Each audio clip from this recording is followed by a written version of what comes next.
ভালো লাগলো না বুঝি, কিন্তু বাজারে তো এটাই ট্রেন্ডিং। চুষবি নাকি?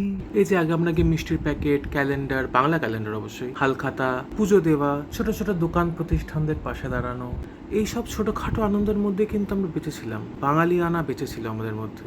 আজকে তার কতটা বাকি আছে? এদিকে একসময় বাংলা কিন্তু পথ দেখিয়েছে মানুষকে, কিন্তু সেটা এখন সুদূরের আহ্বানের চেয়ে ফুটো বাওয়ালে বেশি পরিণত হয়েছে। কতজন বাংলায় একটি গোটা বাক্য প্রয়োগ করতে পারেন বলুন তো? আমিও পারি না।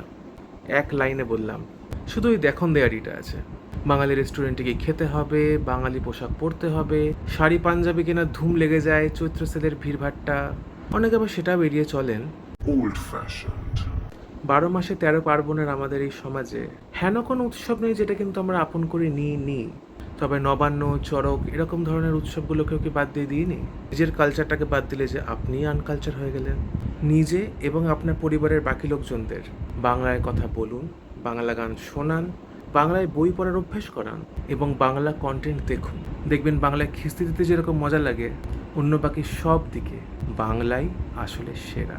Happy Bengali new year. শুভ Poila Baishakh 1433। Like, share, subscribe and follow my page. এবং আমাকে ভালো লাগলে বাংলায় কটা কথা লিখে যাবেন। খিস্তি মারলেও তাই সই। নতুন বছর সবার শুভ হোক। And stay tuned for day 15।